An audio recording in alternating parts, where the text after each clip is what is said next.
This is what happens when you take humanity's fastest machines and give them 1,000,000 years to run. Right now, in 2026, a spacecraft launched during the Ford administration is about to cross a distance so large that a radio signal needs a full day just to reach it, and that spacecraft is still the farthest thing we've ever built. In this video, we're going to look at how fast our fastest machines actually move, what real scientists and engineers have proposed to go faster, and then we're going to do the math on what 1,000,000 years of travel would actually get us, using nothing but verified numbers and real missions.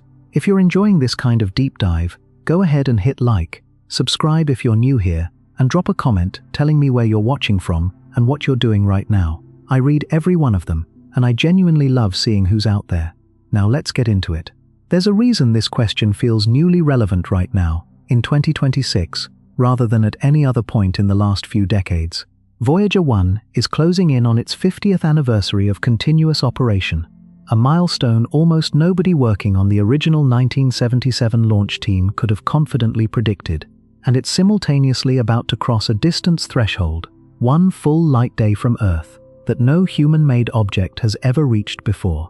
That combination, a machine nearing its own natural end while also setting a brand new distance record, makes this a genuinely good moment to step back and ask the bigger question sitting underneath all of it.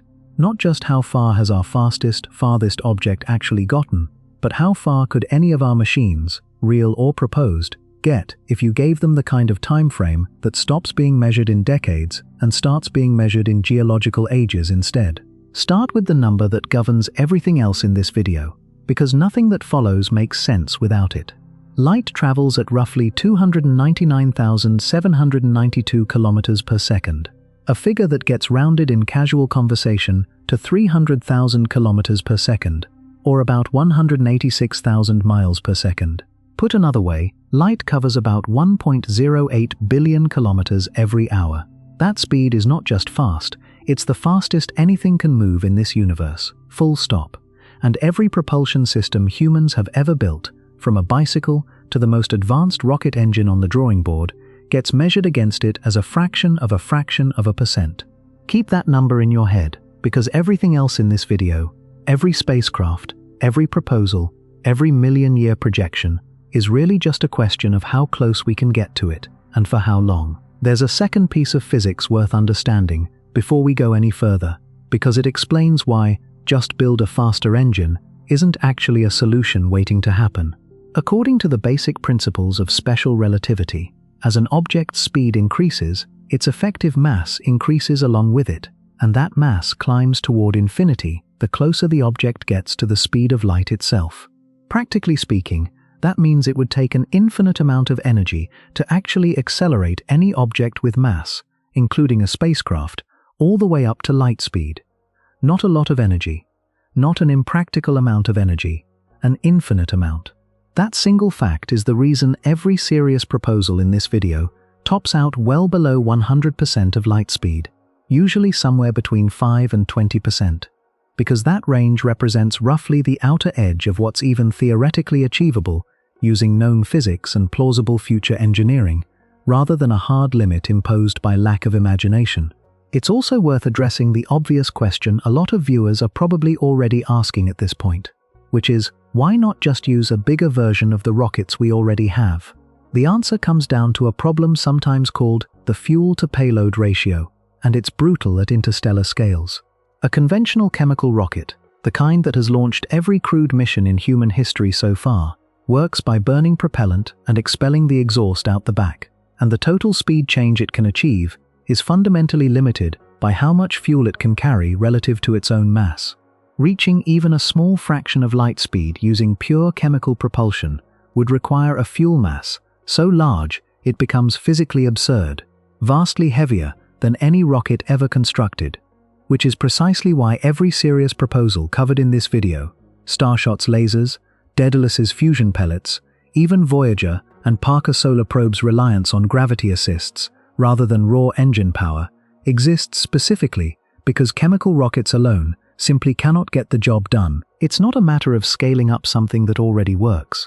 It's a matter of needing an entirely different category of propulsion altogether.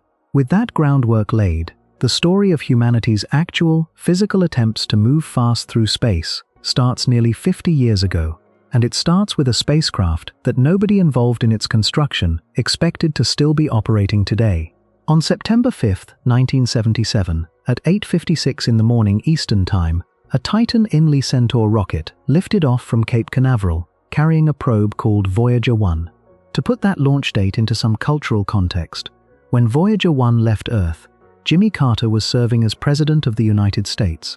The personal computer as a mainstream household object barely existed yet, and a film called Star Wars, released just 4 months earlier that same year, had already become a genuine cultural phenomenon, sweeping through theaters across the country.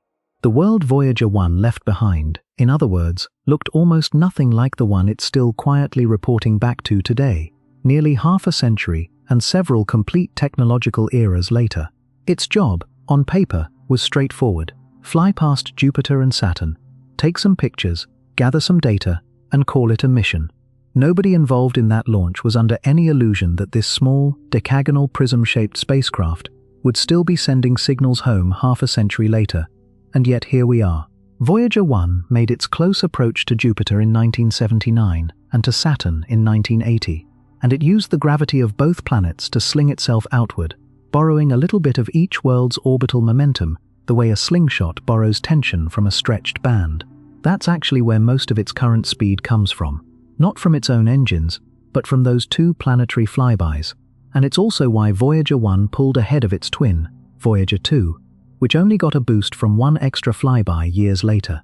During those two planetary flybys, Voyager 1 did far more than just borrow momentum. At Jupiter, its closest approach in March 1979 brought it within about 349,000 kilometers of the cloud tops, close enough for its instruments to spot active volcanoes erupting on the moon Io, the first time anyone had ever observed ongoing volcanic activity on a world other than Earth, and close enough to reveal a faint, previously unknown ring system encircling the giant planet. At Saturn, in November 1980, the spacecraft made its closest approach while conducting a detailed study of the moon Titan, gathering data on its thick, hazy atmosphere that scientists would spend decades continuing to interpret. Those two encounters weren't just scientific bonuses tacked onto a gravity assist trajectory. They defined what Voyager 1 actually accomplished before anyone even started calling it an interstellar mission, and they set the spacecraft on the exact outbound path it has followed, uninterrupted, ever since. Neither Voyager probe has needed a trajectory adjustment since its final planetary flyby, meaning both have spent more than 4 decades now on what amounts to a single, uncorrected, decades-long cruise through the emptiness beyond the planets. What Voyager 1 is doing right now, in the year you're watching this, is worth sitting with for a second. It is traveling at about 17 kilometers per second relative to the Sun, which works out to roughly 61,000 kilometers per hour, or 38,000 miles per hour. At that pace, it crosses the distance between the Earth and the Moon in about 6 hours, and it adds roughly 3.5 to 3.6 astronomical units to its distance from us every single year, an astronomical unit being the average distance between the Earth and the Sun. Broken down differently, Voyager 1 crosses 1 full astronomical unit, the entire span between our planet and our star, roughly once every 100 days. A pace that sounds almost leisurely until you remember it has been doing this, without pause, without refueling, without maintenance of any kind, for very nearly 50 consecutive years. As of March 2026, Voyager 1 sits about 172.59 ASU away, which comes out to roughly 25.8 billion kilometers, or 16 billion miles, making it the most distant human-made object in existence. And it's not slowing down in any meaningful way. Out past the edge of the solar system, there's essentially nothing to create drag, no atmosphere, no meaningful resistance, and the Sun's gravity out at that distance is far too weak to meaningfully pull it back. Voyager 1 will, for all practical purposes, keep moving at this speed forever, an almost unsettling thought once you actually sit with it, a piece of 1970s human engineering, quietly outlasting every one of its own builders, every institution that funded it, and very possibly every trace of the civilization that launched it, simply because nothing out there has any reason to stop it. To put that speed into a frame you can actually feel, Consider this comparison, which comes from an analysis published by BGR. If you climbed into an ordinary car and drove at 50 miles an hour non-stop, it would take you roughly 37,000 years to cover the same distance Voyager 1 has already covered. Step up to a passenger jet cruising at 550 miles an hour, and you'd still need about 3,300 years. Even NASA's most recent crewed trip to the Moon, if you tried to rack up enough round trips to match Voyager's current distance from Earth, would require something like 34,000 individual round trips. Voyager 1 didn't get this far by being fast, in any sense a human intuitively understands. It got this far by being patient, by moving at a modest, steady clip for close to half a century without stopping, without slowing.